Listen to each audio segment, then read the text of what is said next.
दरबार में गंगू पंडित की प्रतिष्ठा बढ़ती जा रही थी, बढ़ती ही जा रही थी। और उसी अनुपात में उनके ईर्ष्यालु प्रतिद्वंदी भी बढ़ रहे थे। अब तो स्वयं मिथिला नरेश हर बात में गंगू पंडित से परामर्श लेते थे। यह बात कई दरबारियों को जरा भी पसंद नहीं आ रही थी। वे लोग ईर्ष्या के मारे किसी ऐसे अवसर की तलाश कर रहे थे जब दरबार में गंगू पंडित को नीचा दिखाया जा सके। ऐसे दरबारियों का एक गुट बन गया था जो गंगू पंडित से जलते थे। इसी गुट में भूखन मिश्र नाम का एक दरबारी था। यह दरबारी गंगू पंडित से कुछ अधिक ही शत्रुता मानता था, पर उसका कोई जोर तो गंगू पंडित पर चलता नहीं था। भूखन मिश्र की एक आंख बचपन में ही बंद हो गई थी। वह सिर्फ एक आंख से देखता था। अक्सर एक आंख होने के कारण वह उपहास का पात्र भी बनता था। एक दिन इसी विरोधी गुट ने आपस में विचार विमर्श किया। देख लेना, एक दिन गंगू पंडित महाराज के प्रमुख सेनापति का पद प्राप्त कर लेगा। भूखन मिश्र ने कहा। मुझे तो साफ दिखाई दे रहा है। आश्चर्य है, एक दरबारी हंसकर बोला।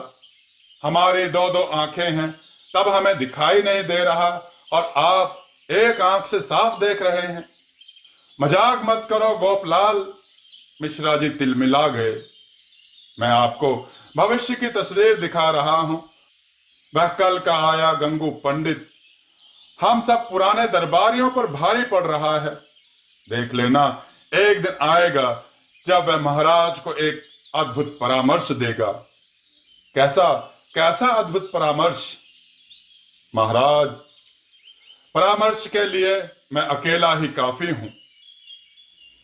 मिश्रा जी ने गंगू पंडित की नकल करने का प्रयास किया। इतने सारे दरबारियों का खर्चा उठाने से अच्छा है कि उस खर्चे को प्रजा हित में लगाया जाए। सारे दरबारी आश्चर्यचकित रह गए। यह क्या कह रहे हैं आप? देखना, वह दिन दूर नहीं जब गंगू पंडित मिथिला के अकेले परामर्शदाता और सेनापति होंगे। हम लोग या तो सैनिक होंगे या पूजा कराने वाले ब्राह्मण। तब मानोगे? इस मिश्रा जी की एक आंख की भविष्यवाणी। यह तो उचित कह रहे हैं मिश्रा जी। गंगू पंडित अब कुछ ज्यादा ही महाराज से चिपका जा रहा है। महाराज उसकी हर बात मान रहे हैं। हमें आने वाले संकट पर नजर रखनी होगी। नजर क्या, मैं तो कहता हूं कि संकट की उस जड़ को उखाड़ फेंकने का प्रयास करो। मिश्रा जी ने कहा। हम उसका क्या बिगाड़ सकते हैं? प्रयास करने से क्या नहीं हो सकता? उसे महाराज की दृष्टि में गिराने के लिए कुछ सोचना होगा। मिश्रा जी, आपने हमें आने वाले संकट से आगाह कर दिया है। अब हम कुछ ना कुछ अवश्य सोचेंगे, सबने कहा। और मैं सबसे पहले सोचूंगा। सोचूंगा क्या, सोच भी चुका हूं। वैसे भी मैं बुद्धि में उससे कतई कम नहीं हूं। जिस इलाके का वह है उसका मैं भी हूं। हम दोनों बहुत दिन साथ साथ खेले हैं। मिश्रा जी बोले। क्या मतलब? वह आपका परिचित है? अरे, उसका और मेरा गांव एक दूसरे से सटा है। दोनों गांव के बीच खेल का मैदान है जिसमें हर रोज गुल्ली डंडा खेलते थे। मेरी एक आंख गुल्ली धस जाने से ही तो खराब हुई थी। तो क्या वह गुल्ली भी गंगू पंडित ने ही मारी थी? नहीं, पर था इसका ही साथी, इसी गांव का। अब ऐसे खेल में तो चोट फेट लग ही जाती है। अब अलग बात है, अब तो रोजगार ही जाने की संभावना है। हमें अपना भला बुरा सोचना चाहिए। तो आपने क्या सोचा है? गंगू पंडित को नीचा दिखाने के लिए? मैं उसकी सारी चतुराई उसके हलक में ठूस दूंगा। ऐसा फंदा डालूंगा कि वह बिलबिलाता रह जाएगा। मिश्रा जी ने कहा। फिर तो हम भी देखेंगे आपकी कलाकारी। सब दरबारी आश्वस्त थे कि मिश्रा जी ने कुछ सोच लिया है। अगले दिन दरबार लगा हुआ था। कोई फरियादी नहीं था, तो महाराज ने गंगू पंडित को कुछ मनोविनोद करने का आदेश दिया। महाराज, मिश्रा जी उठ खड़े हुए। क्षमा चाहूंगा, बहुत दिनों से मेरे हृदय में एक बात है जो आज मैं कहना चाहता हूं। अरे तो कहिए मिश्रा जी। आज तो वैसे भी कोई मुकदमा नहीं है। मेरी यह बात किसी मुकदमे से कम नहीं है महाराज, भूखन मिश्र ने कहा। मैं गंगू पंडित के बारे में एक शिकायत लेकर आया हूं। गंगू पंडित सतर्क हो गए। वह तो पहले ही दिन दरबार में आए थे तो मिश्रा जी को देखकर समझ गए थे कि वह काना किसी दिन उलझाएगा। बचपन में गुल्ली डंडे के खेल में गंगू पंडित ने उसे इतना पदाया था कि वह तभी से उनसे खुन्नस खाता है। महाराज, आपको जानकर हैरानी होगी कि मैं और गंगू पंडित बचपन से ही एक दूसरे को जानते हैं, मिश्रा जी ने बताया। इसमें हैरानी क्यों होगी मिश्रा जी? यह बात तो पंडित जी ने हमें पहले ही बता दी थी। आप उनके पड़ोसी गांव के हैं, महाराज बोले। लेकिन यह तो उन्होंने नहीं बताया कि दरबार में आने से पहले ये सूदखोरी का काम करते थे, मिश्रा जी ने कहा। लोगों की चीजें गिरवी रखकर उन्हें धन देते थे और ब्याज वसूलते थे। क्यों गंगू पंडित, मैं ठीक तो कह रहा हूं ना? आप कहते रहिए, गंगू पंडित आराम से बोले। महाराज, एक बार मुझे भी कुछ पैसों की आवश्यकता पड़ी थी, मिश्रा जी ने कहा।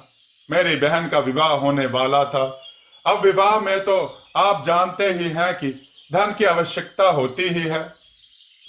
तब मैंने भी गंगू पंडित के पास अपनी एक बेशकीमती चीज 500 रुपए में गिरवी रख दी थी। उस बात को 8 साल हो गए। अब मैं उस चीज का ब्याज सहित धन देकर वापस चाहता हूं तो गंगू पंडित इनकार करते हैं, टाल मटोल करते हैं, कल आना कहते हैं। मिश्रा जी, क्या मैं उस बेशकीमती चीज का नाम जान सकता हूं? गंगू पंडित शायद सारी जालसाजी समझ लेना चाहते थे। आप भूल भी गए गंगू पंडित, कमाल है। भाई, वो क्या है कि मेरे यहां हजारों लोग अपनी चीजें गिरवे रखकर जाते हैं। अब मैं किस किस का ध्यान रखूं? बही खातों में तो सब लिखा रहता है, गंगू पंडित ने कहा। तो सुनिए महाराज, इनके पास गिरवी रखी चीज मेरी बाई आंख है, जिसे मैं अब वापस चाहता हूं, मिश्रा जी ने कहा। महाराज सहित सब दरबारी उलझ पड़े। मिश्रा जी के गुट ने तो मिश्रा जी की बुद्धि का लोहा भी मान लिया। पंडित जी, मिथिला नरेश ने हैरानी से पूछा, यह कैसी अविश्वसनीय बात कर रहे हैं? भला आंख भी कहीं गिरवी रखी जाती है? हमारे देहात में रखी जाती है, गंगू पंडित ने कहा। बड़ी सरल विधि से एक नुकीले चिमटे से आंख निकाल ली जाती है और आदमी को कोई पीड़ा भी नहीं होती है ना मिश्रा जी? हाँ हाँ, इसी प्रकार तो आपने मेरी आंख गिरवी रखी थी। मिश्रा जी प्रसन्न थे कि गंगू पंडित सरलता से उसके फंदे में फंस रहा था। यह तो बड़ा अनैतिक और घृणित कार्य है गंगू पंडित, महाराज ने जरा क्रोध में भरकर कहा। हम तो समझ रहे थे कि आप एक सात्विक ब्राह्मण हैं, परंतु आप तो जल्लाद भी हैं। महाराज क्षमा करें, इस पीड़ा रहित कार्य को आप अपराध की श्रेणी में नहीं ले सकते, गंगू पंडित ने कहा। और यदि यह अपराध है तो इसका दंड अकेले मैं ही नहीं भुगत सकता, मिश्रा जी भी तो इसके बराबर के साझीदार हैं। मैं इनके घर तो नहीं गया था इनकी आंख लेने, ये स्वयं मेरे पास आए थे। महाराज, मिश्रा जी घबराए। यह तो बहुत पुराने देहाती धंधा है जो अब बंद भी हो गया है। मैं अपराध और दंड की बात नहीं कर रहा, मुझे तो मेरी आंख दिला दी जाए। क्या कहते हो गंगू पंडित? महाराज बोले। महाराज, आपके आदेश का पालन होगा, पर मिश्रा जी की आंख तो मेरे घर पर है, उसे जाकर लानी होगी। 3 दिन इस कार्य में लग जाएंगे, तब तक मिश्रा जी मेरे 500 रुपए और ब्याज की व्यवस्था कर लें। ठीक है, 3 दिन बाद आप इनकी आंख इनकी पलकों में उसी प्रकार लगाएंगे जैसा निकाली थी। उस आंख से इन्हें दिखाई भी देना चाहिए। अवश्य महाराज, आप मेरा जादू देखेंगे, गंगू पंडित ने कहा। सभा विसर्जित हो गई। गंगू पंडित उसी दिन अपने गांव रवाना हो गए, जबकि मिश्रा जी विजेता बना अपने गुट में अपनी ही प्रशंसा के गीत गा रहा था। देखा, एक ही दांव में कर दिया ना चित। मिश्रा जी बोले, बेचारा महाराज की दृष्टि में सूदखोर, निर्दयी और बेईमान सिद्ध हो गया। मुझे साफ दिख रहा है कि अब वह मिथिला की तरफ मुड़कर भी नहीं आएगा। पर मिश्रा जी, यह आंख वाली बात कुछ हजम नहीं हुई। हाँ हाँ हाँ, मैंने फंदा ही ऐसा डाला था कि गंगू पंडित उलझ गए। आंख का जिक्र तो मैंने बाद में किया था। पहले तो उन्हें धनी महाजन बनाया, और स्वयं को खानदानी धनवान सिद्ध कौन नहीं करना चाहता। पर उन्होंने आपकी गिरवी आंख की पुष्टि क्यों की? बुद्धि किनारा कर गई। बुरा वक्त आता है तो ऐसा ही होता है। अब प्राण बचाकर यह बहाना किया कि 3 दिन में लौटेगा। लौटेगा कैसे? कोई आंख होगी तो लौटेगा ना। सब मिश्रा जी के दिमाग की प्रशंसा करने लगे। 3 दिन तो मिश्रा जी दरबार में नायक ही रहे। वह महाराज को गंगू पंडित की सूदखोरी के झूठे किस्से सुनाते रहे। बिल्कुल ही कसाई सिद्ध कर दिया गंगू पंडित को।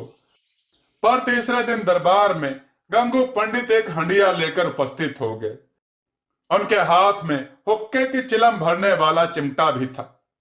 गंगू पंडित, क्या मिश्रा जी की आंख ले आए?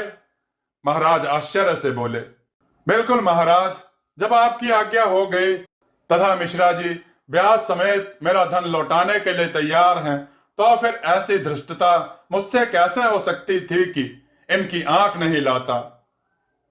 गंगू पंडित ने हंडिया दिखाई। इसमें मिश्रा जी की आंख है, पर मैं यह नहीं जान पा रहा कि इसमें कौन सी आंख इनकी है। बात यह है कि इस हंडिया में सैकड़ों आंखें हैं, भिन्न भिन्न रंग, भिन्न भिन्न आकार, भिन्न पुतली है। अब मैं मिश्रा जी की दूसरी आंख निकाल कर उसे इस हंडिया की प्रत्येक आंख से मिलाऊंगा। जो 2 आंखें एक जैसी होंगी उन्हें मिश्रा जी को लगा दूंगा। मिश्रा जी जरा आगे तो आइए।